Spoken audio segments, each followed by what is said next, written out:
Assalamu alaikum. I am Asma Mushtaq from the W Vibes, and in this tutorial I am going to explain the operation of the parallel in and parallel out shift registers, and then we will see later on what is meant by the shift registers and what kind of the operations they perform.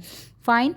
So let's assume that here are 4D latches present in this circuitry, and we can see that the output of the one flip-flop is actually acting or driving the other flip-flop. Fine. And here the first flip-flop input D is grounded, which means it is present at the logic level 0.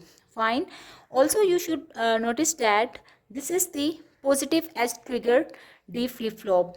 Fine. Otherwise a bubble would have been present over here, indicating that it's a negative edge triggered flip-flop. So what is meant by the positive edge triggered flip-flop? By the positive edge triggered flip-flop we mean that the input will introduce the change whenever the rising edge of the clock signal will arrive. Fine. And here we will assume there are some internal states of this flip-flop. Let's assume that it's equal to 1, 0, 1 and then 1. These are the pre-stored values in this flip-flop, and we will see that how the outputs Q0, Q1, Q2 and Q3 will keep updating as the rising edge of the clock signal arrives. Fine. But before that, what we will do, we will actually represent the internal states in the timing diagram of this flip-flop. So Q1, Q3 is at the logic level 1 before the arrival of the positive edge of the clock signal. Similarly, Q2 is at the logic level 0. Fine. Q1 is at the logic level 1, while Q0 is also at the logic level 1. Alright. Okay, now let's start understanding the operation of this flip-flop. What will happen when the rising edge of this clock signal arrives? Then whatever the input is present at the flip-flops will introduce changes at the output. One thing more, a D flip-flop is actually a transparent latch. What does it mean? It means that whatever the input is present will be forwarded at the output.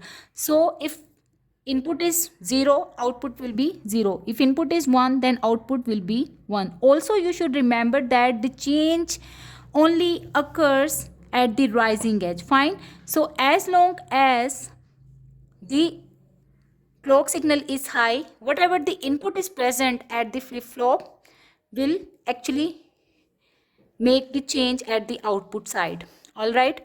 And this will be observed for a whole clock pulse. So let me draw this clock pulse or before the arrival of the next rising edge. Fine. We will see what happens. Since at this moment this flip-flop is having the input equal to 0, while this flip-flop, let me call it flip-flop 3, flip-flop 2, flip-flop 1, and this is the flip-flop 0. Now we can see that the input of the flip-flop 3 is equal to 0, while at this moment the input of the flip-flop 2 is equal to 1, because this is the driving input of the second flip-flop. So its input is equal to 1, while its input is equal to 0, and the input of the last flip-flop is also equal to 1. Alright.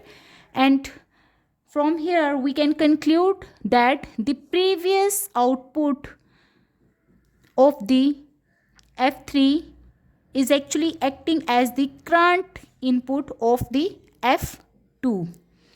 Okay. This thing is important for understanding the operation of the parallel in and parallel out shift register. So let's start making the output waveforms. Initially Q3 was equal to 1. It was at the logic level 1. This was equal to 0. It was equal to 1. And this was also equal to 1. Now when the rising edge of the clock signal arrives, then at this moment F3 is having the input equal to 0. So that's why its input will switch from 1 to, output will switch from 1 to 0.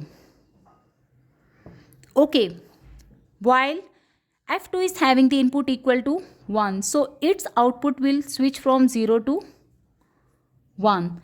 While the output of F1 will be equal to 0 now. Why? Because at this moment its input is equal to 0. So it will switch from 1 to 0. While the output of F0 doesn't change. Why? Because at this moment its input is equal to 1. So it remains at the state of 1, 1. Fine. Now, when the next rising edge of the clock signal arrives, we will see what will happen. And again, we will observe the output for the whole clock cycle.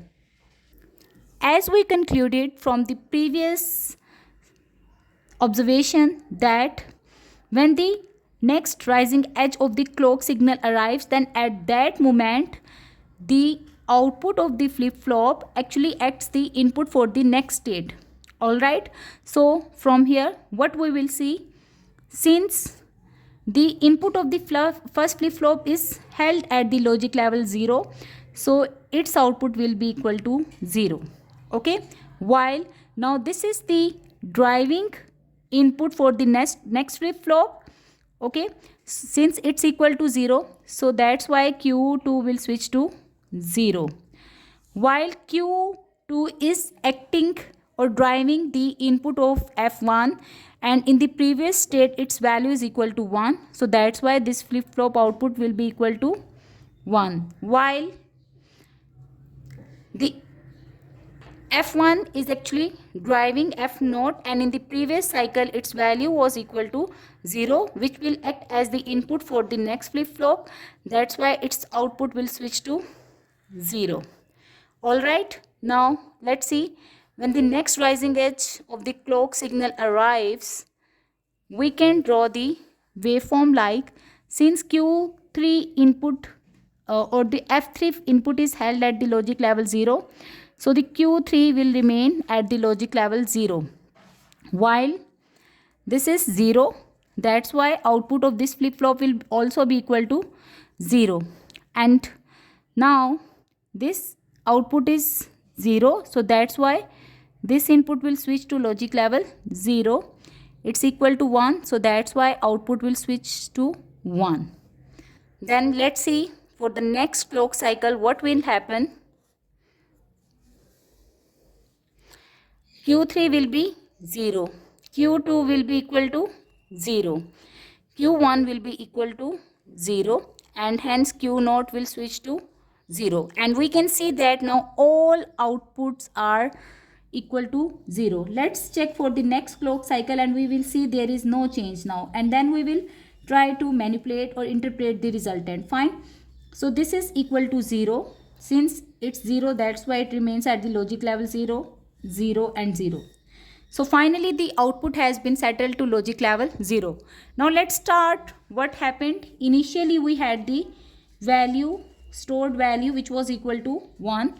If you convert it into the decimal, it's equal to 8421. So 8 plus 2, 10 or 11. We can say that in decimal it's representing the 11. Fine. Then when the rising edge of the clock signal arrived, this output became 0, it became 1, it became 0 and it became 1. So we had 0, 1, 0, 1. Let's find its decimal value. 1 plus 4 is equal to 5. Similarly, for the next cycle, let's observe the output for the next cycle. For this cycle, 0, 0, 1, 0. So we had 0, 0, 1, 0 and its decimal value is equal to, since 2 is on, that's why it's equal to 2. And finally, for the next cycle, it's equal to 0, 0, 0 and then 1. So 0, 0, 0, 1, and in the last, you will have the output equal to 0, 0, 0 and 0. Okay, so let's see what's happening. Basically, the parallel in and parallel out shift register actually performs the division operation by 2. So division by 2 operation is performed when you perform the right shift. Since you can see 1 is shifted over here, 0 is shifted over here, 1 is shifted over here, this one was eliminated and 0 is placed in the front. Then you can see 0 is shifted, 1 is shifted, then 0 is shifted and this 1 was discarded and again 0 was placed. Then again this 0, 1, and then this 0 was removed and you got another 0. And finally you can see that this is basically the right shift operation.